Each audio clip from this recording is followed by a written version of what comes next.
ಕಾಂಗ್ರೆಸ್ನಲ್ಲಿ ಸೆಪ್ಟೆಂಬರ್ ಕ್ರಾಂತಿ ಸಂಚಲನ, ಬದಲಾಗುವುದು ಅಧ್ಯಕ್ಷರು ಸಚಿವರು. ರಾಜಣ್ಣ ಸತೀಶ್ ಮಾತಿನಿಂದ ಎಲ್ಲೆಲ್ಲೂ ಬಿಸಿ ಬಿಸಿ ಚರ್ಚೆ. ಇದುವೇ ಚದುರಂಗದ ಮೊದಲ ಸ್ಟೋರಿ, ಸೆಪ್ಟೆಂಬರ್ ಕ್ರಾಂತಿ.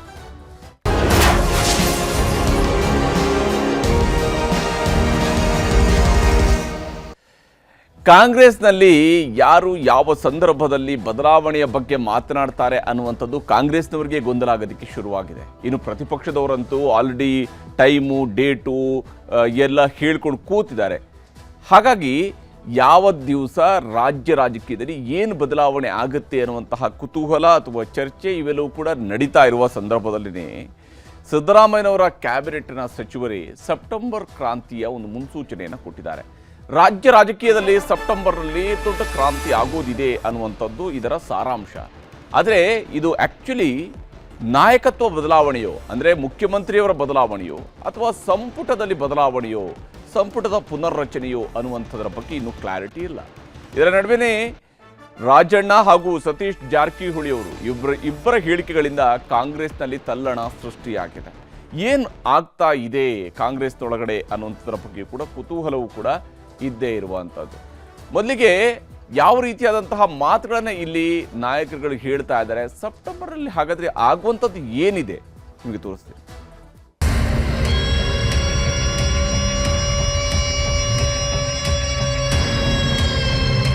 ಸೆಪ್ಟೆಂಬರ್ ಕಳೀಲಿ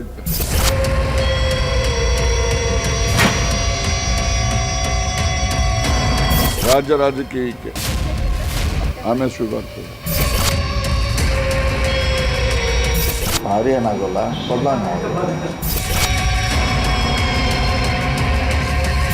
ಆಗಸ್ಟ್ ಕ್ರಾಂತಿ ಅಂತ ಕೇಳಿಲ್ವಾ, ಮೇ ಕ್ರಾಂತಿ ಕೇಳಿಲ್ವಾ, ಹಂಗೆ ಇದು ಒಂದು ಕ್ರಾಂತಿ. ಅದೆಲ್ಲ ಮೊದಲೇ ಹೇಳಿದ್ರೆ ಆಸಕ್ತಿ ಹೋಗ್ಬಿಡ್ತೀವಿ.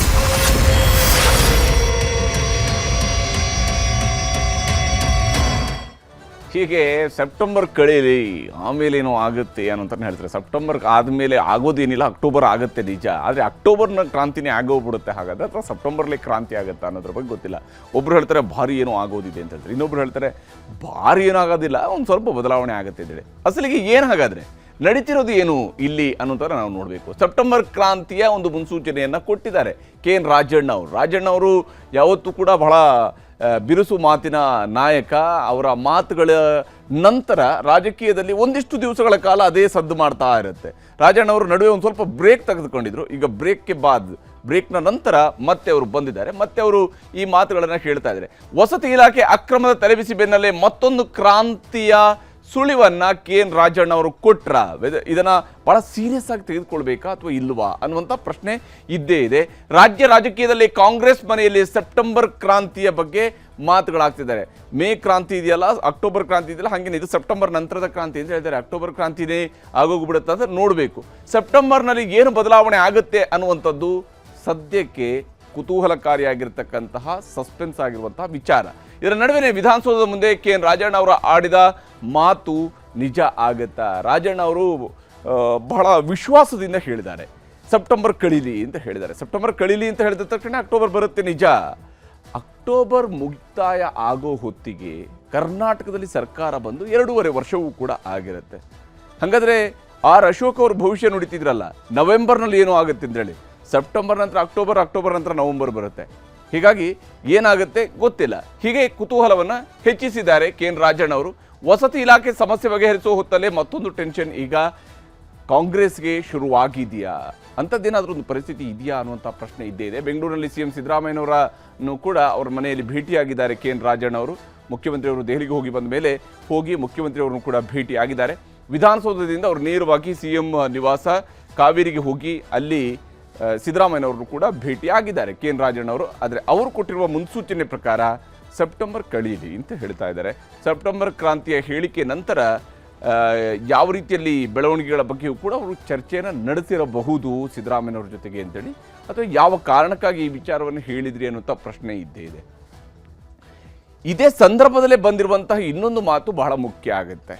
ವಿಧಾನಸೌಧದ 3ನೇ ಮಹಡಿ ಮಾತ್ರ ಪವರ್ ಸೆಂಟರ್ ಅಲ್ವಾ ಅನ್ನುವಂಥ ಅನುಮಾನವನ್ನು KN ಅವರ ಮಾತು ಹೊರಹಾಕಿದೆ. ಯಾಕಂದರೆ ವಿಧಾನಸೌಧದ 3ನೇ ಮಹಡಿಯಲ್ಲಿರುವಂಥದ್ದು ಮುಖ್ಯಮಂತ್ರಿಯವರ ಕಚೇರಿ, ಅದೊಂದೇ ಪವರ್ ಸೆಂಟರ್ ಆಗಬೇಕು. ಯಾವುದೇ ಒಂದು ಪಕ್ಷ ಆಡಳಿತವನ್ನು ನಡೆಸ್ತಾ ಇರುವಾಗ ಒಂದೇ ಪವರ್ ಸೆಂಟರ್ ಇರಬೇಕು. ಆದರೆ ಕಾಂಗ್ರೆಸ್ ಸರ್ಕಾರದಲ್ಲಿ 2-3 ಪವರ್ ಸೆಂಟರ್ಗಳು ಸೃಷ್ಟಿಯಾದುವ ಅನ್ನುವಂತಹ ಅನುಮಾನವನ್ನು KN ರಾಜಣ್ಣ ಅವರ ಮಾತು ಹುಟ್ಟು ಹಾಕಿದೆ. ಇಲ್ಲಿ ಒಂದು ಕಡೆ ನೋಡಿ, ಹೈಕಮಾಂಡ್ ಅವರು ಹೇಳ್ತಾರೆ ಯಾರೂ ಬಹಿರಂಗ ಹೇಳಿಕೆಯನ್ನು ನೀಡಬಾರದು. ಮಾರನೇ ದಿವಸ KN ರಾಜಣ್ಣ ಅವರು ಬರ್ತಾರೆ, ಅವರು ಮಾತನಾಡ್ತಾರೆ, ಮಾಧ್ಯಮದ ಮುಂದೆ ಮಾತಾಡ್ತಾರೆ. ಅಂದರೆ ಯಾರೂ ಮಾಧ್ಯಮದ ಮುಂದೆ ಮಾತಾಡಬಾರ್ದು, ಬಹಿರಂಗ ಹೇಳಿಕೆ ಕೊಡಬಾರದು ಅನ್ನುವಂತಹ ಕಂಡೀಷನ್ನು KN ರಾಜಣ್ಣ ಅವರಿಗೆ ಯಾವತ್ತೂ ಅನ್ವಯ ಆಗೋದೇ ಇಲ್ವಾ ಅನ್ನುವಂತಹ ಅನುಮಾನ ಬರುತ್ತೆ. ಸುಳಿವು ನೀಡಿದ್ರು. ಈಗ ಪವರ್ ಸೆಂಟರ್ಗಳ ಸುಳಿವನ್ನು ಸಹಕಾರ ಸಚಿವ KN ರಾಜಣ್ಣ ಅವರು ನೀಡಿದ್ದಾರೆ. ರಾಜಣ್ಣ ಅವರ ಮಾತುಗಳನ್ನು ನೋಡ್ತಾ ಹೋದರೆ ಸರ್ಕಾರದಲ್ಲಿ ಬಹಳಷ್ಟು ಪವರ್ ಸೆಂಟರ್ಗಳು ಇದ್ದಾವೆ, ಕನಿಷ್ಠ 2-3 ಪವರ್ ಸೆಂಟರ್ ಇದೆ ಅಂತೇಳಿ. 2013ರ ಅವಧಿಯ CM ಸಿದ್ದರಾಮಯ್ಯ ಈಗಿಲ್ಲ. ಈ ಮಾತುಗಳನ್ನು ವಿರೋಧ ಪಕ್ಷದವರು ಹೇಳಿದರೆ ಒಂದು ಮಾತು ಬೇರೆ, ಆದರೆ ಆಡಳಿತ ಪಕ್ಷದಲ್ಲೂ ಕೂಡ ಈ ರೀತಿಯಂತಹ ಮಾತುಗಳು ಕೇಳ್ತಾ ಬಂದರೆ ಕತೆ ಏನಾಗಬೇಕು? ಲೆಕ್ಕವೇ ಇಲ್ಲದಷ್ಟು ಪವರ್ ಸೆಂಟರ್ ಆಗಿಬಿಟ್ರೆ ಏನು ಮಾಡೋದು? ಯಾವ ರೀತಿಯಲ್ಲಿ ಆಡಳಿತ ನಡೆಯೋದಕ್ಕೆ ಸಾಧ್ಯ? ಹೇಗೆ ಆಡಳಿತ ಸೂತ್ರ ಒಬ್ಬ ನಾಯಕನ ಕೈಯಲ್ಲಿರಬೇಕು. ಅದಕ್ಕೆ ಒಬ್ಬರನ್ನ ಮುಖ್ಯಮಂತ್ರಿ ಮಾಡೋದು. 2-3 ಜನರನ್ನು ಮುಖ್ಯಮಂತ್ರಿ ಮಾಡಲ್ಲ, ಒಬ್ಬರನ್ನೇ ಮುಖ್ಯಮಂತ್ರಿ ಮಾಡೋದು. ಅದಕ್ಕಾಗಿ ಆದರೆ ಇಲ್ಲಿ ಪವರ್ ಸೆಂಟರ್ಗಳೇ ಜಾಸ್ತಿ ಇದ್ದಾವೆ ಅನ್ನೋದನ್ನು ಸರ್ಕಾರದ ಕಡೆಯಿಂದಲೇ ಈ ರೀತಿಯಾದಂತಹ ಮಾತುಗಳು ಬರುತ್ತೆ. ಪ್ರತಿಪಕ್ಷ ಪ್ರತಿನಿತ್ಯ ಇದನ್ನೇ ಭಜನೆ ಮಾಡ್ತಾ ಇದೆ. ಜಂಜಾಟ, ಒತ್ತಡಕ್ಕೆ ಸಿಕ್ಕಾಕೊಂಡ್ರ CM ಸಿದ್ದರಾಮಯ್ಯ ಅನ್ನುವಂತಹ ಅನುಮಾನ ಈ ಪವರ್ ಸೆಂಟರ್ನ ಚರ್ಚೆಯಿಂದ ಶುರುವಾಗಿರುವಂಥದ್ದು. ಸಿದ್ದರಾಮಯ್ಯನವ್ರಿಗೆ 2ನೇ ಅವಧಿಯಲ್ಲಿ ಕುರ್ಚಿಯಲ್ಲಿ ಅವರು ಕುಳಿತಿದ್ದಾರೆ, ಪವರ್ ಅವರ ಕೈಯಲ್ಲಿ ಇಲ್ವಾ? ಈ ಅನುಮಾನವು ಕೂಡ ಹುಟ್ಟು ಹಾಕಿದೆ. ಇಲ್ಲಿ KN ರಾಜಣ್ಣ ಅವರು ಹಾಗಾದರೆ ಪವರ್ ಸೆಂಟರ್ ವಿಚಾರದಲ್ಲಿ ಹೇಳಿದ್ದೇನು, ಇದಕ್ಕೆ ಶಿವಕುಮಾರ್ ಅವರು ಕೊಟ್ಟಿರುವಂಥ ಉತ್ತರ ಏನಿತ್ತು ಅನ್ನೋದು ನಿಮ್ಗೆ ತೋರಿಸ್ತೀನಿ. ಏನಾಗಿದೆ, ಕಾಂಗ್ರೆಸ್ ಅಲ್ಲಿ ಪವರ್ ಸೆಂಟರ್ಗಳು ಜಾಸ್ತಿ ಇದ್ದಾವೆ, ಗೊತ್ತಾಯ್ತಾ? ಮೊದಲು 13ರಿಂದ 18ರಲ್ಲಿ ಪವರ್ ಸೆಂಟರ್ ಒಂದೇ ಇದ್ದಿದ್ದು. ಈಗ ಪವರ್ ಸೆಂಟರ್ಸ್ಗಳು ಜಾಸ್ತಿ ಇದ್ದಾವೆ, 1, 2, 3 ಎಷ್ಟು ಬೇಕಾದ್ರೂ ಹೇಳ್ಕೋಬಹುದು. ಈ ಪವರ್ ಸೆಂಟರ್ಗಳು ಜಾಸ್ತಿ ಇದ್ದಾಗ ಜಂಜಾಟನೂ ಜಾಸ್ತಿ ಆಗ್ತದೆ. ಆ ಹಿನ್ನೆಲೆಯಲ್ಲಿ ಅವರು ಕೂಡ ಆ ಒಂದು ಪರಿಸ್ಥಿತಿಗೆ ಅನುಗುಣವಾಗಿ ಅವರು ಸರ್ಕಾರವನ್ನು, ಪಕ್ಷವನ್ನು ನಡೆಸಬೇಕಾಗ್ತದೆ. ಅದು ಅವ್ರಿಗೆ ಆಗ್ತಕ್ಕಂಥ ಅನುಭವ ಇರಬಹುದು.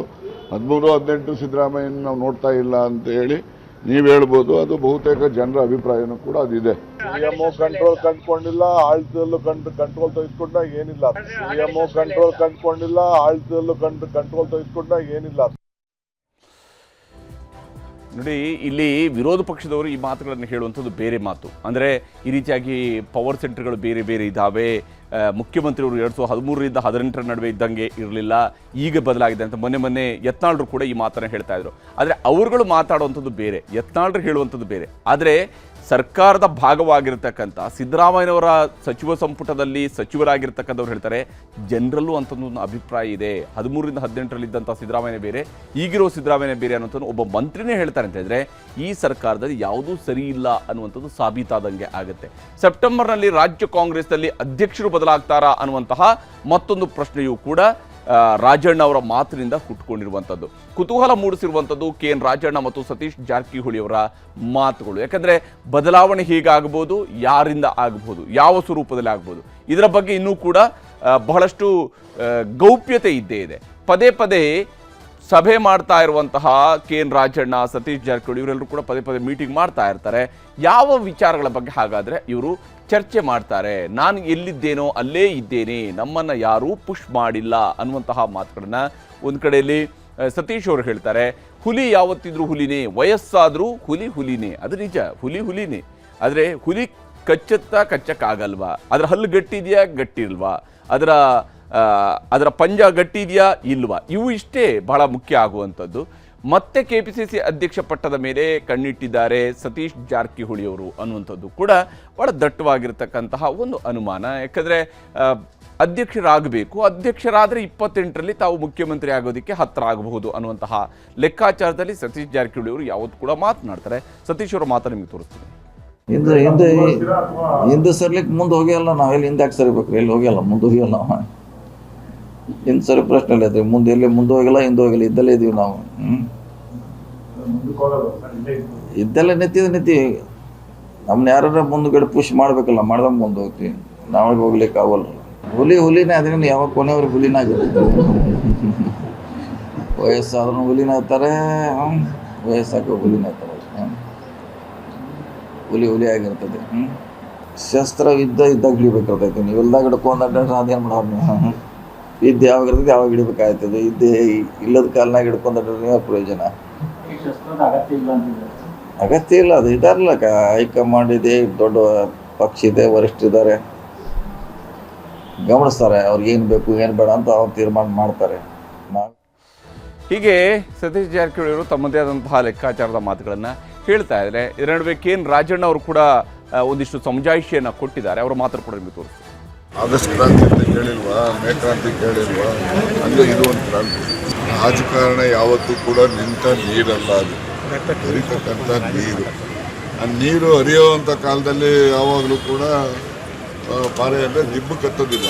ಹಳ್ಳ ಹೇಗೆ ಹೋಗ್ತದೋ ಹಾಗೆ ನೀರು ಹರಿತಾ ಹೋಗ್ತದೆ. ಹಾಗೆ ರಾಜಕಾರಣನೂ ಅಷ್ಟೇ, ಏನೇನು ಘಟನಾವಳಿಗಳು ಯಾವ್ಯಾವ ಸಂದರ್ಭಕ್ಕೆ ಯಾವ ರೀತಿ ಆಗ್ತವೆ ಆ ಘಟನಾವಳಿಗಳನ್ನು ಆಧರಿಸಿ ಮುಂದಿನ ಕಾರ್ಯಚಟುವಟಿಕೆಗಳು ನಡೆಯುತ್ತೆ. ಈಗ CM ಏನು ಮುಚ್ಚು ಮರೆ ಮಾಡಿ ಯಾರಿಗೂ ಹೇಳದೆ ಏನು ಹೋಗಿಲ್ಲ. ನೀವು ಎಲ್ಲ ಅದನ್ನು ವರದಿ ಮಾಡಿದ್ದೀರಿ. ಅವರು ರಾಷ್ಟ್ರಪತಿಗಳನ್ನು ಭೇಟಿ ಮಾಡಿದ್ದಾರೆ, ನಮ್ಮ ಪಕ್ಷದ ಮುಖಂಡ KC ವೇಣುಗೋಪಾಲ್ ಭೇಟಿ ಮಾಡಿದ್ದಾರೆ, ಸುರ್ಜೇವಾಲಾವನ್ನು ಭೇಟಿ ಮಾಡಿದ್ದಾರೆ. ಹಾಗೆ ರಾಜಕೀಯ ಕಾರ್ಯಚಟುವಟಿಕೆಗಳು ಚರ್ಚೆನೂ ಮಾಡ್ಕೊಂಡು ಬಂದಿದ್ದಾರೆ. ರಾಹುಲ್ ಗಾಂಧಿ ಅವರು ಹೊರದೇಶದಲ್ಲಿರೋ ಹಿನ್ನೆಲೆಯಲ್ಲಿ ಅವರು ಬಂದ ನಂತರ ಕೆಲವು ರಾಜಕೀಯ ಬದಲಾವಣೆಗಳು ತೀರ್ಮಾನಗಳು ಆಗ್ತವೆ ಅಂತೇಳಿ ನಾನು ನಿರೀಕ್ಷೆ ಮಾಡಿದ್ದೆ. ಹೀಗೆ KN ರಾಜಣ್ಣ ಅವರು ಸೆಪ್ಟೆಂಬರ್ ಕಳೆದ ನಂತರ ಏನೋ ಆಗಬಹುದು ಅನ್ನುವಂಥ ಲೆಕ್ಕಾಚಾರದಲ್ಲಿ ಹೇಳ್ತಾ ಇದ್ದಾರೆ. ಕಾಂಗ್ರೆಸ್ನ ಬಹಳಷ್ಟು ನಾಯಕರುಗಳು ಮಾತನಾಡಿದರೆ ಅವರ ಮಾತನ್ನು ನಿಮಗೆ ತೋರಿಸ್ತೀನಿ. ಅವರಿಗೆ ಸಾಮರ್ಥ್ಯ ಇದೆ ಅಂತ ಹೇಳಿದ್ದಾರೆ. ಅದರಲ್ಲಿ ತಪ್ಪೇನಿದೆ? ತೀರ್ಮಾನ ಮಾಡೋರು ನಮ್ಮ ಹೈಕಮಾಂಡ್. ನನಗೂ ಸಾಮರ್ಥ್ಯ ಇದೆ ಅಂತ ಅವ್ರು ಹೇಳಿದ್ದಾರೆ. ಹೈಕಮಾಂಡ್ನವರು ತೀರ್ಮಾನ ಮಾಡುವಾಗ ಅದನ್ನು ಗಮನಿಸ್ಬೋದು. ಈಗ ನೋಡಿ ಸರ್, ನಾನು ಪದೇ ಒಂದೇ ಹೇಳೋದು, ನಮ್ಮ ಪಕ್ಷ ಹೈಕಮಾಂಡ್ ಪಕ್ಷ. ಯಾವಾಗ ಬೇಕಾದ್ರೂ ನಿರ್ಧಾರ ತೊಗೊಳ್ಬೋದು, ನಾಳೆನೇ ನಿರ್ಧಾರ ತೊಗೊಳ್ಬೋದು. ನಮ್ಮ ಪಕ್ಷ ಹೈಕಮಾಂಡ್ ಪಕ್ಷ ಏನು ನಿರ್ಧಾರ ತೊಗೊಳ್ತಾರೆ ಅದಕ್ಕೆಲ್ಲ ನಾವು ಬದ್ಧ ಇರಬೇಕಾಗ್ತದೆ. ನಾನಿರಲಿ, ರಾಜಣ್ಣ ಇರಲಿ, ಮತ್ತೊಬ್ಬ ಇರಲಿ, ನಮ್ಮ ಪಕ್ಷ ಹೈಕಮಾಂಡ್ ನಿರ್ಧಾರಕ್ಕೆ ನಾವೆಲ್ಲ ಬದ್ಧ.